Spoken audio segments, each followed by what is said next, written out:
Man, the great Paul Heyman. Hall of Fame, man. He got the phone call. I think, you know what? Well deserved too. Man,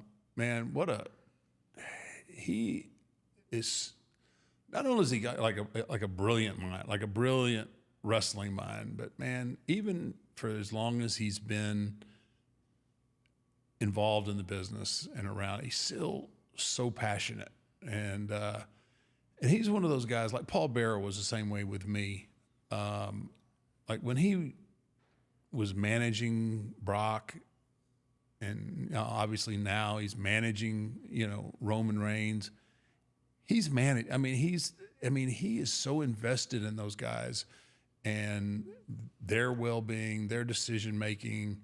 And he was very instrumental, Paul. I mean, I didn't even know, for somebody that's been in the business for as long as I have, I'm the most out of touch person with trends and how things are referenced. Really? Yeah, really.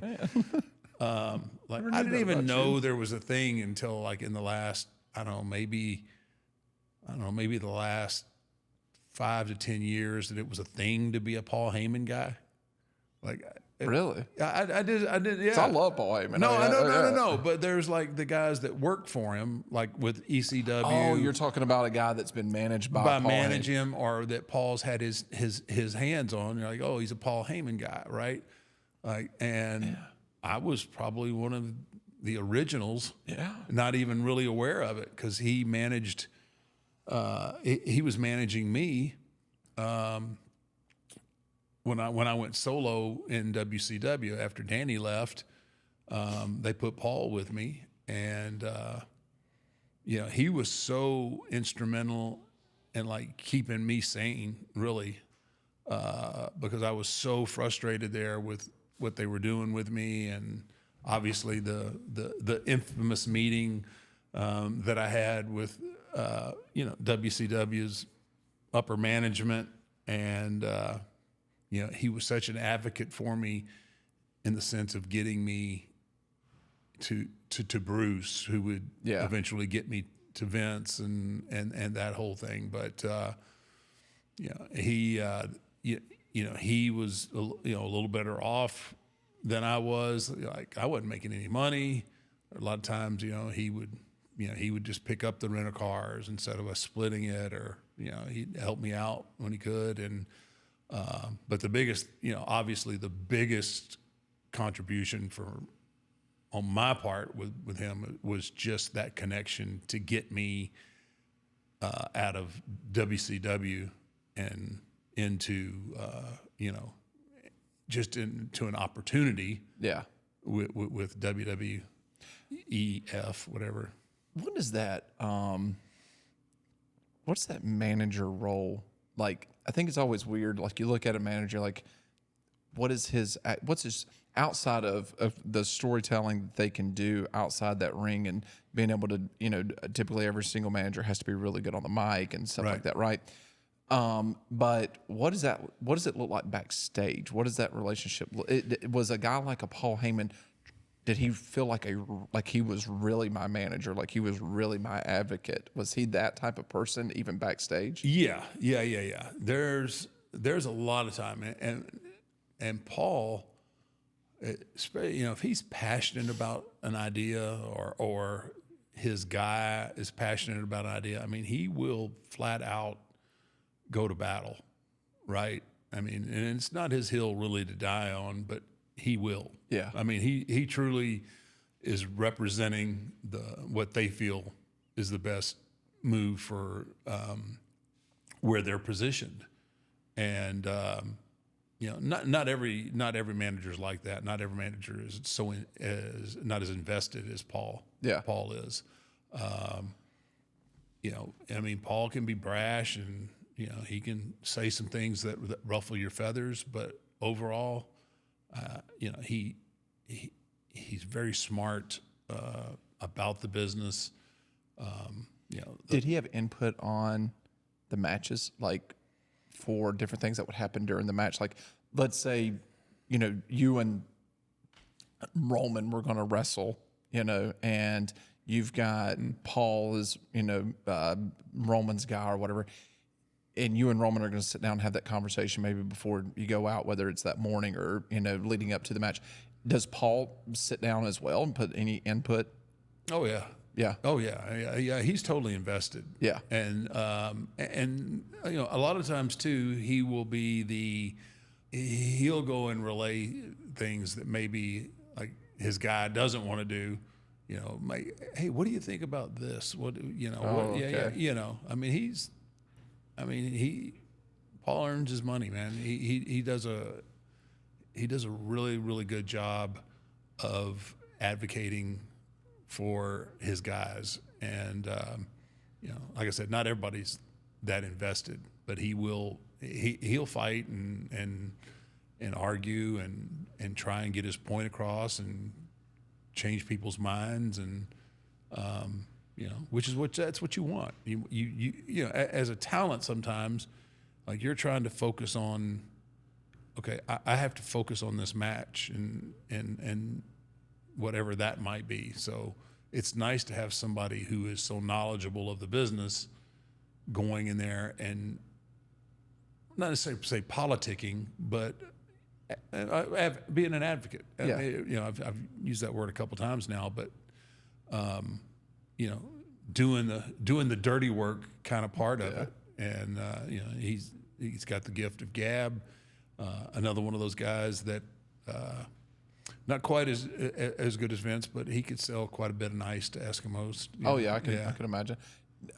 Would a manager, whether it be Paul, whether it be a Cornette or a Paul Bearer or whoever, was there moments where during the match maybe they saw something that was going on in the match and they put some type of input even during the match? Maybe you go outside into the ring and they come over there and they're maybe punching you, stomping you, whatever, and maybe they're helping turn the match a certain way. Maybe I'm sure that's happened.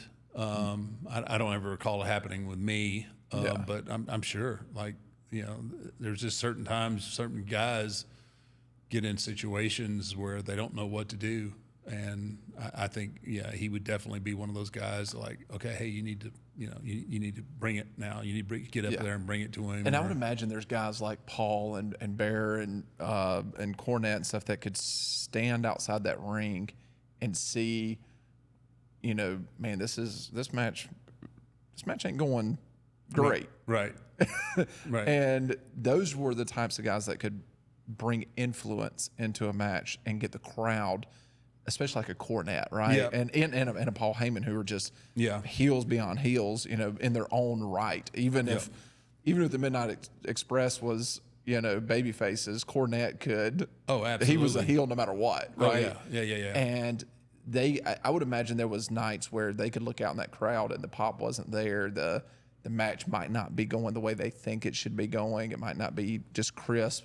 And they could do something to really turn it around. Oh yeah, on their own. Yeah, guys like Cornette and Heyman and Heenan. I mean, they knew they know they know the product, and they know sometimes that they got how they can interject and bring more to when it needs to be. Yeah.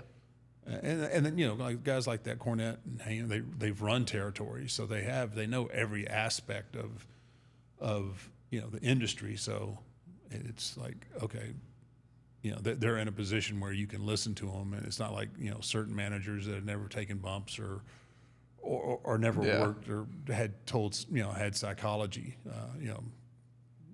But Paul had that, still has it, still passionate about it. Paul has that unique ability to make you freaking hate him. Like he's just, it's just something about him. It is a gift that people just want to smack him. I felt like the last couple of years, Paul Heyman has been a very instrumental part of keeping the storylines going for WWE in a positive direction, with maybe a little bit of the lack of kind of storytelling from some of the talent. He's been able to bring in some of that old school storytelling over the last few years that you could tune in just to see what Paul Heyman was going to do. Yeah, he has that ability. I mean, with his facial expressions, like if he's got just a prime example, and this is the things that gets lost. Just the example sometimes of he's going to have to tell, Roman something that Roman isn't going to want to hear. Yeah. You could see it in his face long before he says anything. Yeah. Right? That's storytelling. And before he starts talking, you as the fan are on the edge of your seat. Yeah. Well, how is Roman going to react to whatever it is Paul's about to tell him?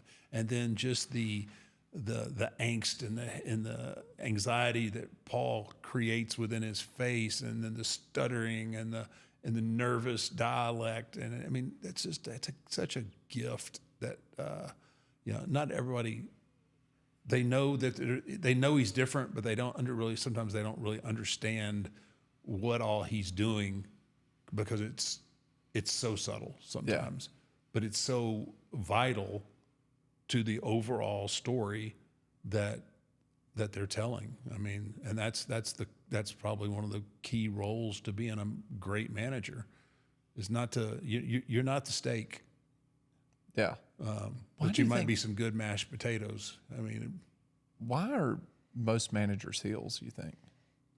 Well, I mean, because so sometimes there's elements to a talent that they're not quite there. They're on the way, but they're missing certain.